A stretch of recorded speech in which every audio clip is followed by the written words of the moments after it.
right, guys, day one post-surgery. It's about 10:30. I think the date is July 23rd.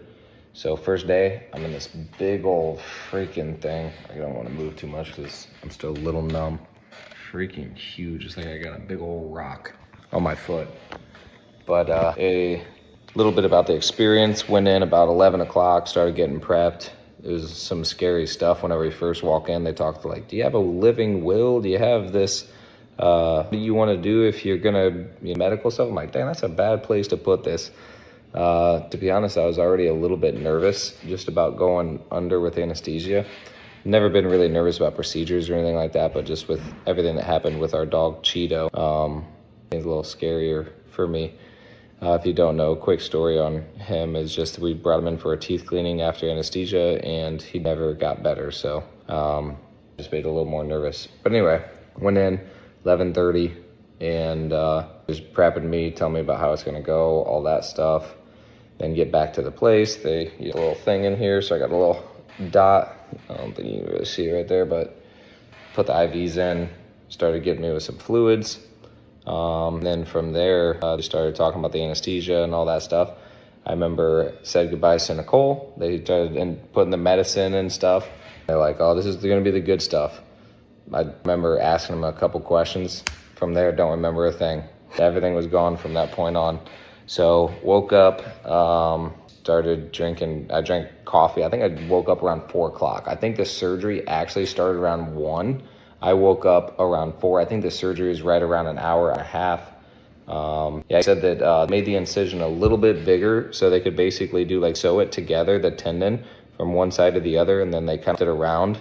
I don't know if it was donated or like they wrapped it with, but anyway, they made a little bit bigger of an incision because he knew that I was really going to push the limits on what we're doing here, and that's apparently supposed to heal it up better. So shout out to Dr. Carr. He's a beast. Liked him. He seems like an awesome guy.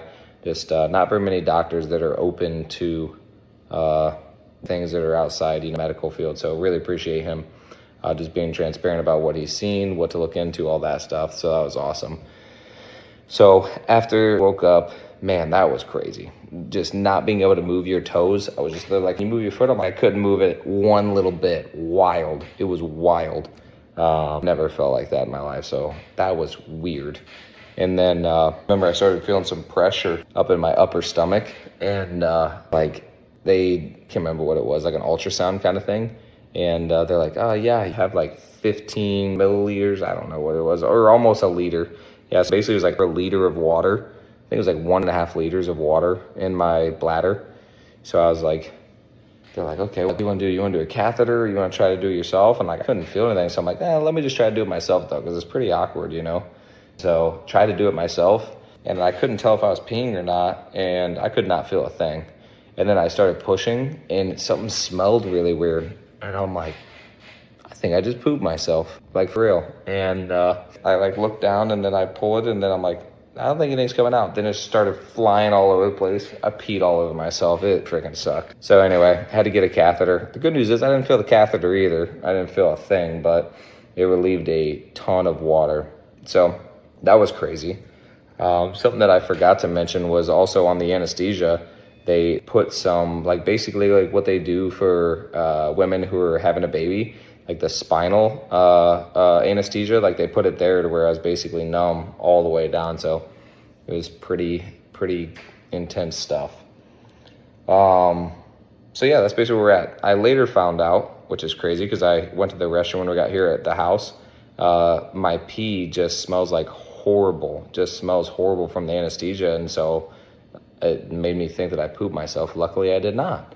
It's just what the pee smells like. So anyway, I started watching some videos on recovery now, and how that's going to go, and so I figured I'd walk you guys through that process. So if you guys don't know Aaron Rodgers, he was the quarterback of the Packers. I can't remember what team he went to, but anyway, he was 39 years old. He ruptured his Achilles tendon, and he got back in the game at least 3 months later, less than 3 months later.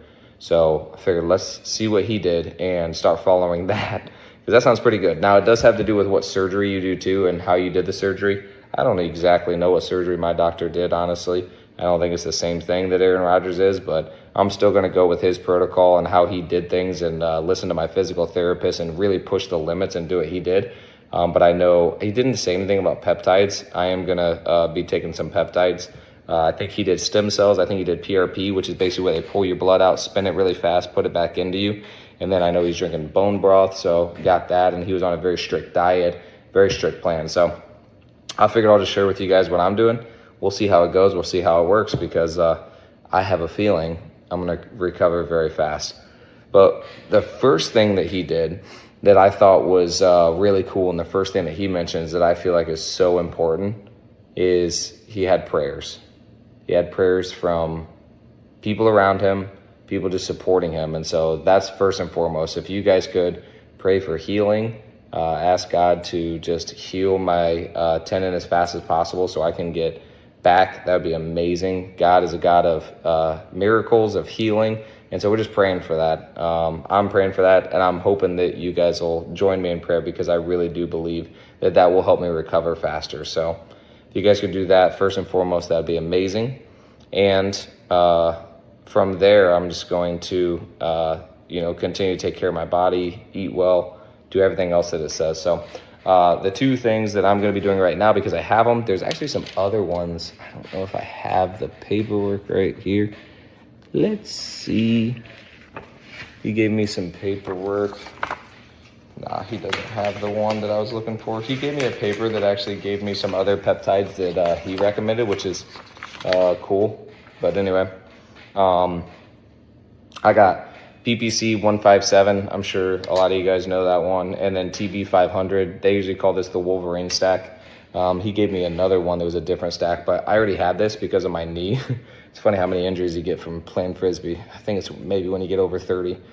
But anyway, so I've already had this. And so this is supposed to help like just heal tendons, strengthen them. And so it's called the Wolverine pack. But anyway, I'm going to be taking that. You can get these little needles off of Amazon. They're like little tiny insulin needles, so they're not too bad. And go to somebody besides me for exactly how much you do, how much of the water you put in, all that stuff. So going to be doing that. And then also got this bone broth. So apparently bone broth is supposed to be really healthy for you. The Kettle and Fire, I mean, it's like one of the cleanest, healthiest ones that I found. It's expensive, if I'm being honest. So if you can't afford this one, just get a regular, bone broth. Try to find one that's, grass-fed and like the healthiest that you can, because it's not a huge difference. But this one's the best. So if you can get this one, get this one. If not, I mean, you can get some for a couple bucks. It's not that expensive. So that's what I'm going to be doing. That's my diet so far. Just wanted to update you guys, keep you updated. I'm going to try this bone broth right here, because if I remember right, I've taken bone broth when I was fasting, and like I used to drink it as a prolonged fast. And if I remember right, it's pretty horrible. So let's see here.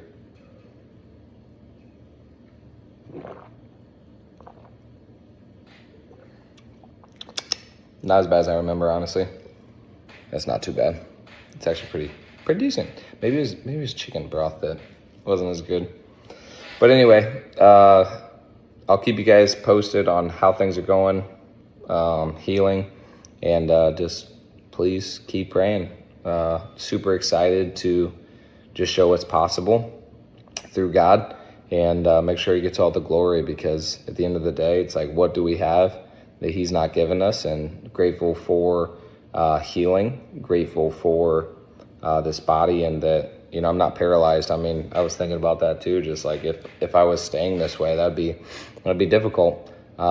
This to me, very small thing, very, very small thing in the grand scheme of things. Like when we look at life, I mean, even our dog, like that was a way harder thing than, not being able to walk for 6 to 8 weeks. I'm going to heal. So it's going to be okay. There's bigger problems, and super grateful for the opportunity to, I guess, just represent resilience that God has given me. So it's going to be good, but I appreciate you guys' prayers, appreciate your support. Anything that you guys want to do, it's going to be prayer. So please pray for healing. Appreciate y'all. Love you. Peace. Bye.